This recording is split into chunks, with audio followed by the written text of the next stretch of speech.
नमस्कार, आप देख रहे हैं स्वर्णिम मध्य प्रदेश छत्तीसगढ़ और आपके साथ मैं हूं निशा रौतेला। तो चलिए बुलेटिन की शुरुआत करते हैं।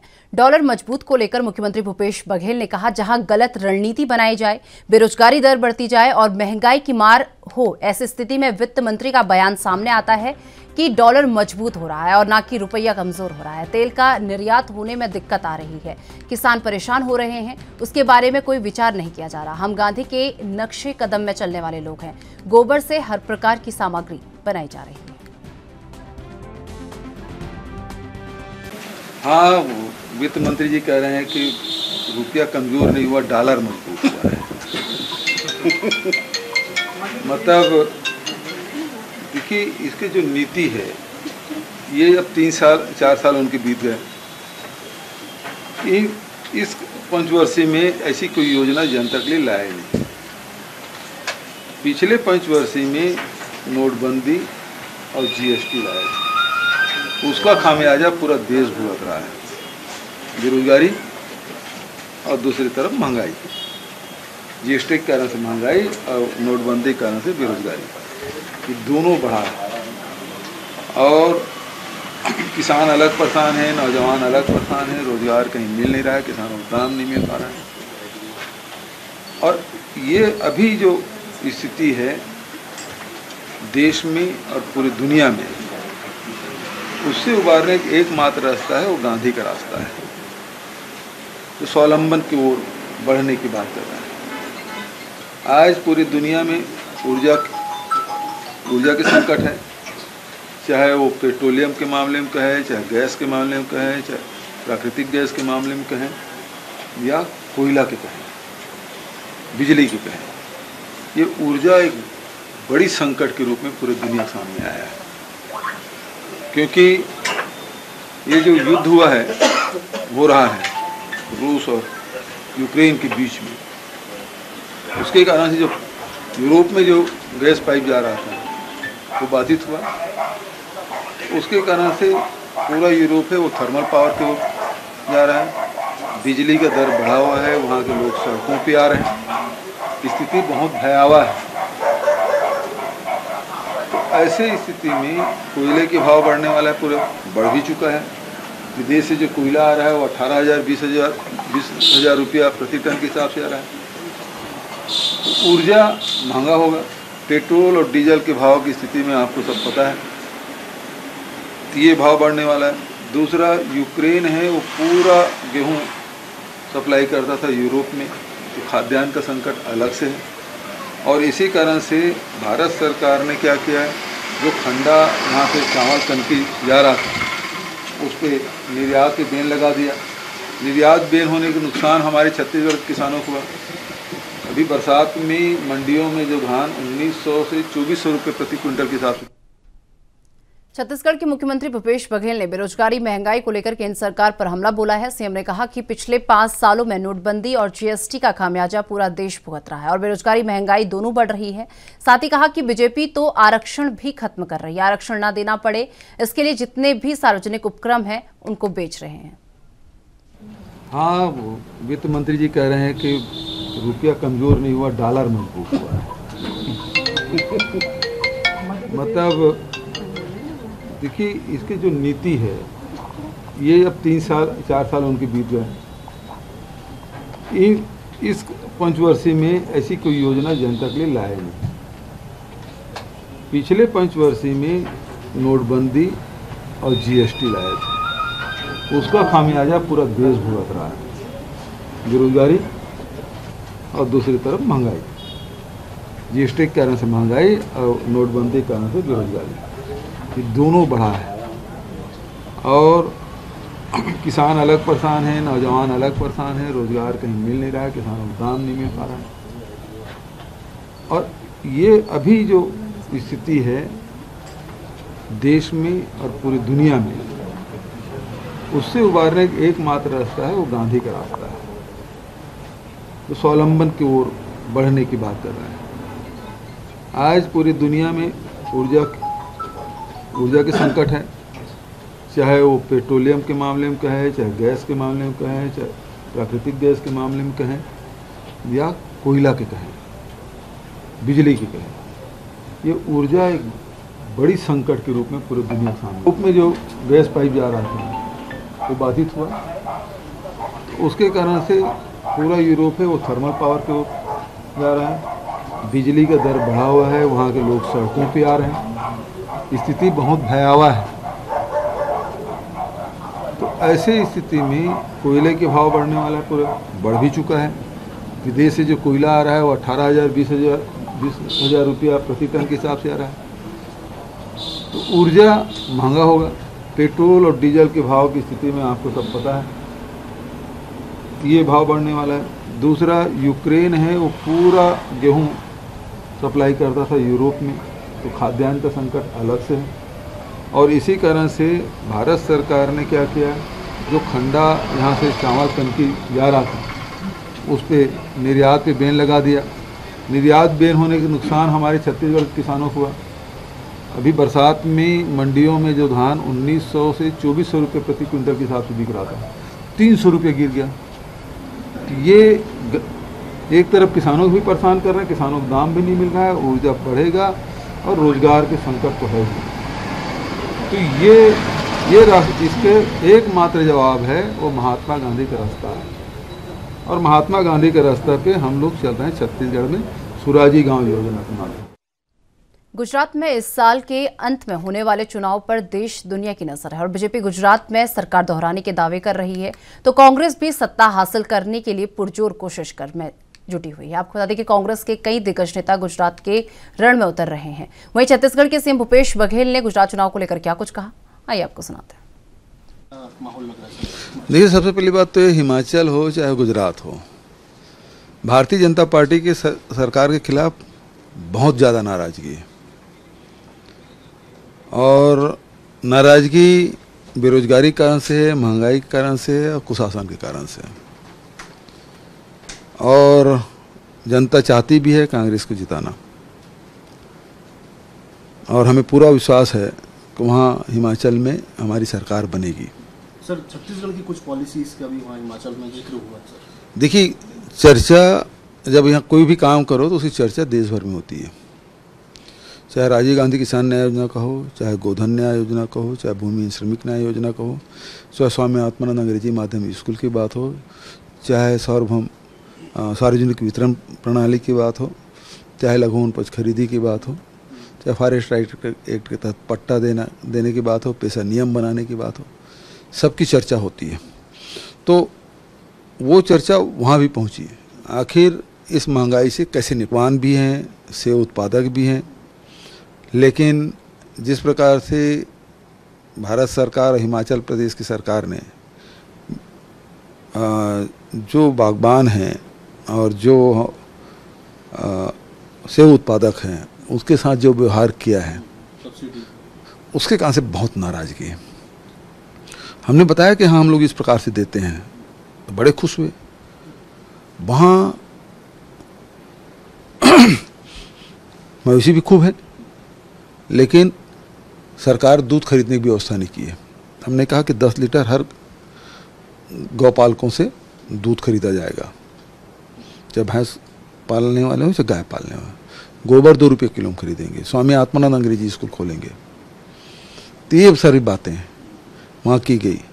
तो लोगों को लगा कि छत्तीसगढ़ के जो हाट बाजार क्लिनिक योजना जो हमारा मॉडल है, बोले वहाँ तो कहा कि दिल्ली के जो मॉडल है वो तो मोहल्ला क्लिनिक फेल है, कि हमारे यहाँ जो हाट बाजार क्लिनिक योजना है या शहर में मेडिकल मोबाइल यूनिट जो है वो हमारी जाती है और वहाँ इलाज कर रहे हैं। अभी तक 40-50 लाख लोगों की इलाज कर लिए, उसका लाभ मिल रहा है। कोरोना के समय भी इसका उपयोग किया, जबकि मोहल्ला क्लिनिक है और सबसे ज़्यादा डेथ दिल्ली में, सबसे ज़्यादा परेशानी दिल्ली में। तो मोहल्ला क्लिनिक के उपयोग कहाँ हुआ? यदि दवाई बांटते तो स्थिति निर्मित क्यों होती, जबकि हम लोग इसके माध्यम से किए भी। तो ये लोगों को ये सफल कार्यक्रम है, सफल मॉडल है छत्तीसगढ़ का। तो उस हमारे जो कार्यक्रम है बहुत सारे वहाँ के घोषणा पत्र में शामिल किया गया। वहाँ के लोग मान रहे हैं कि कांग्रेस वर्सेस बीजेपी होना है और मोहल्ला क्लिनिक तो एकदम, और उसी साथ OPS old pension scheme Chhattisgarh में, राजस्थान में, झारखंड में लागू कर दिया गया, दिल्ली में नहीं किया। सर हिमाचल की तो डेट आ गई, गुजरात की डेट अभी तक?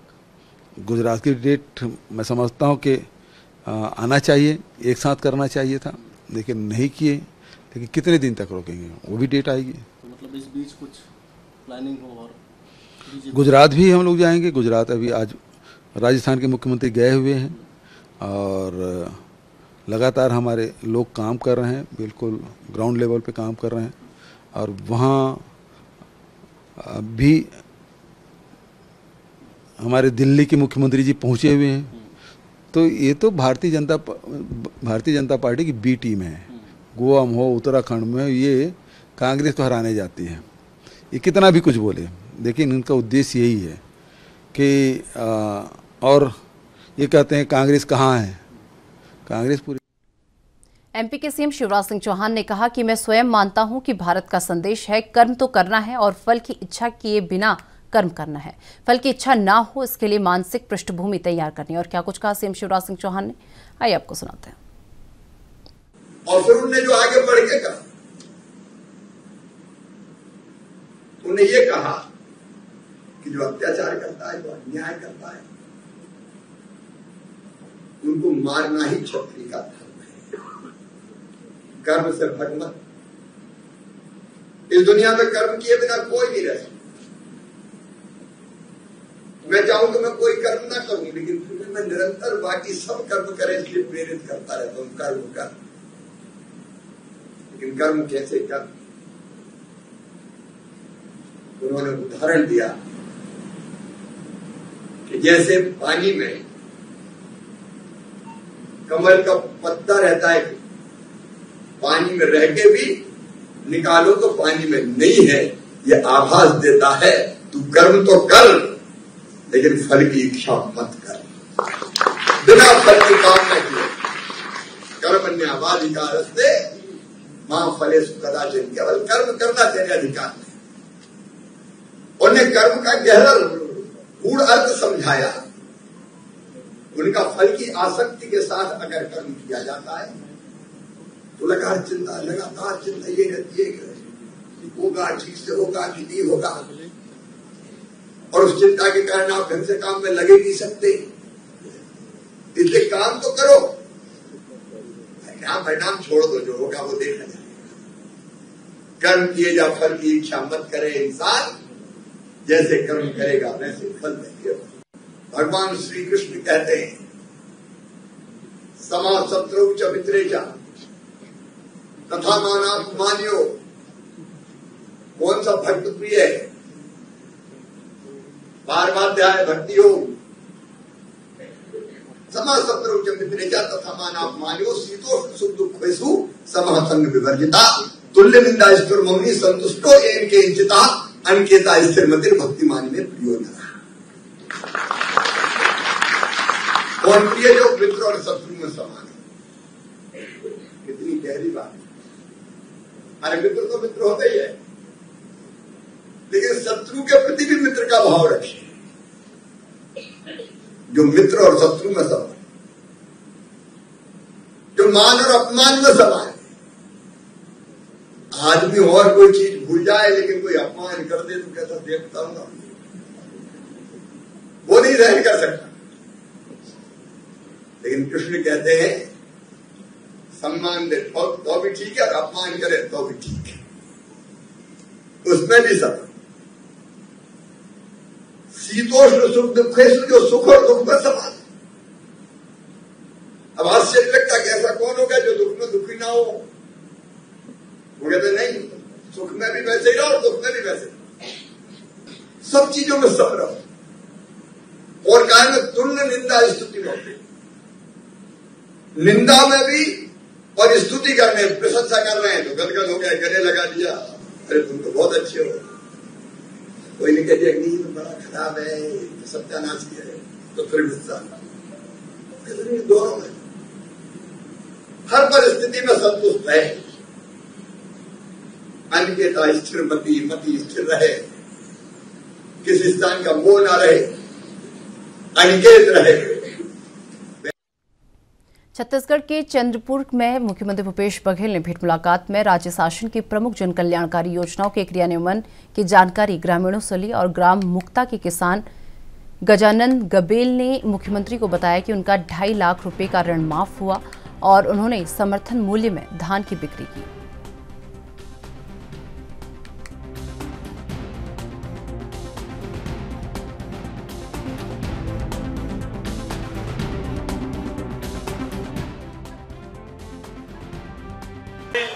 घोषणा करा था यहाँ के जो गौठान है संतुलीकरण मूल्यीकरण के स्वीकृति प्रदान करा था। साथ ही ग्राम पंचायत मुक्ता से जनपद पंचायत महाखरोदा के आगे जो किसी रोड निर्माण है उसको स्वीकृति और एक तरफ यहाँ सामुदायिक भवन के मांग करे 7 लाख के उसको में स्वीकृति देना। अब राम कुमार के गांव जगदहन जो भी खंती तालाब के सौंदर्यीकरण की भी घोषणा करा था। ग्राम मुक्ता में सामुदायिक भवन तो बोली कर रहे हैं।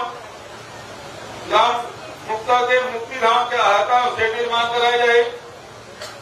ग्राम मुक्ता मोड़ में तालाब की विकट कार्य बनात है तो पिचिंग और सौंदर्यीकरण कराया जाए।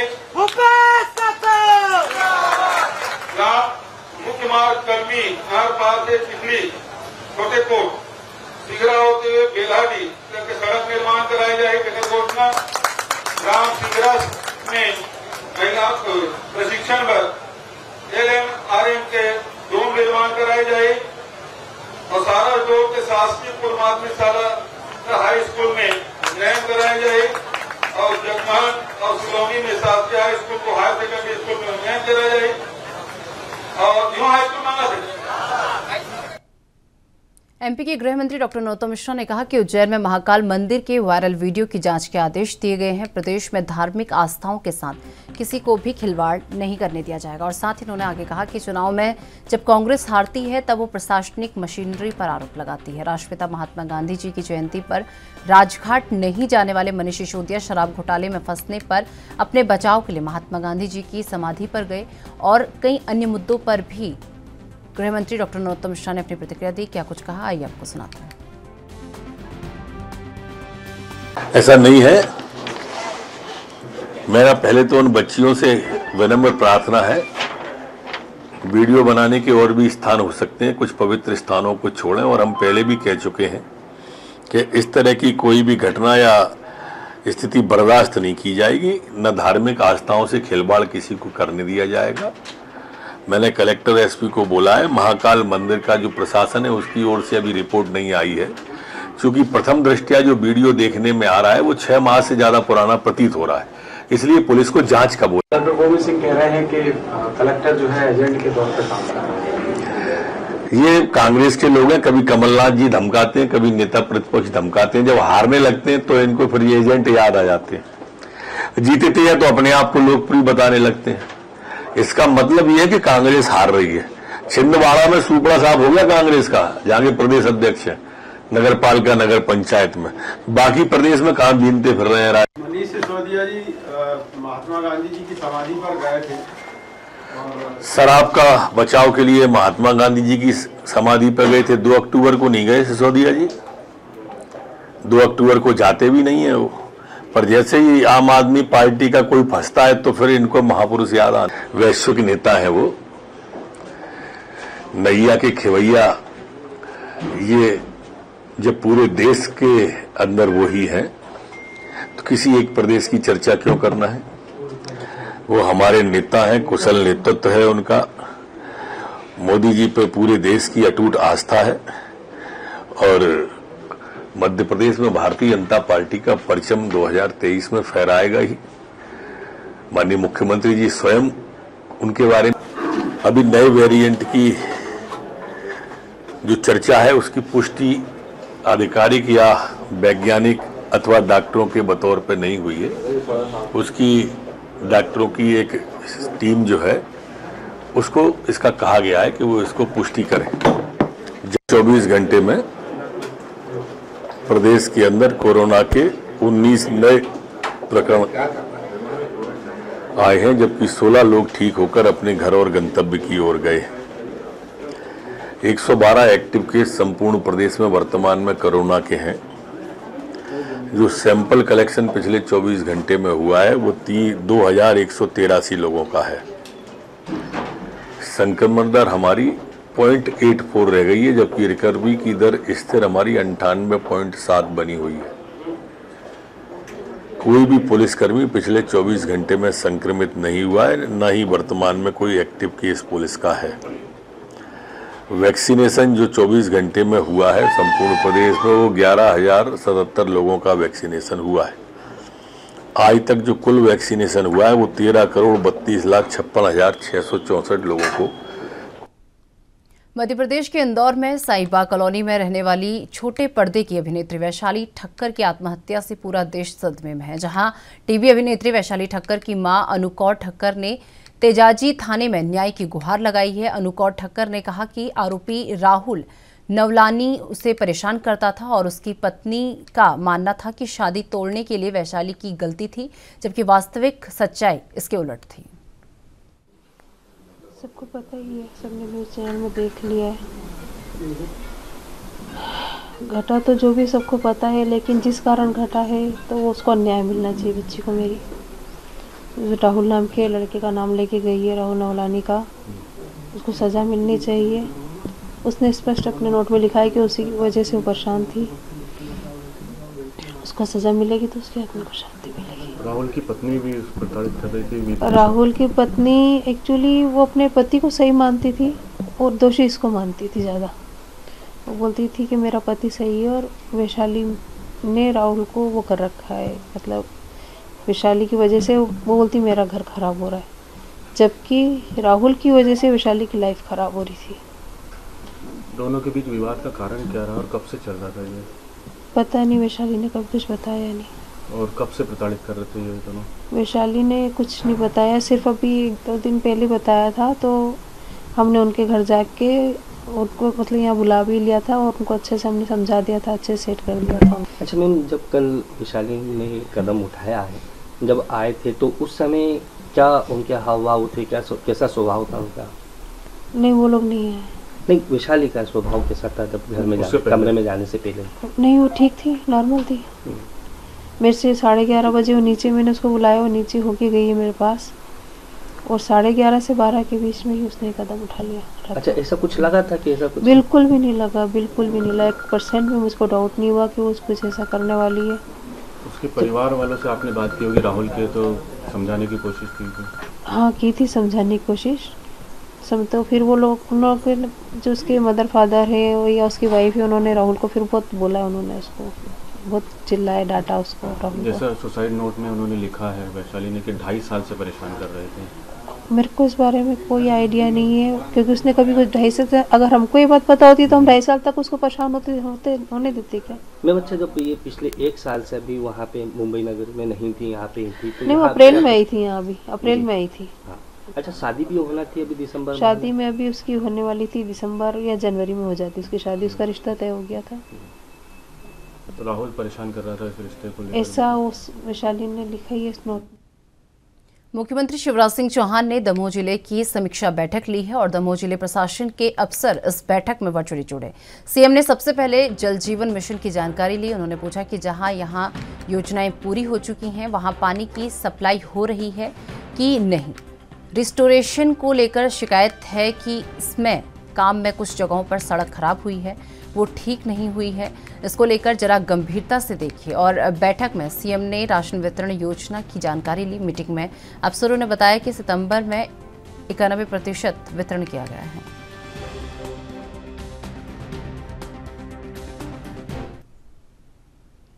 तो चलिए, मेरे साथ स्वर्णिम मध्य प्रदेश छत्तीसगढ़ में बस इतना ही। देश दुनिया की तमाम बड़ी खबरों के लिए देखते रहिए एनपी न्यूज़। नमस्कार।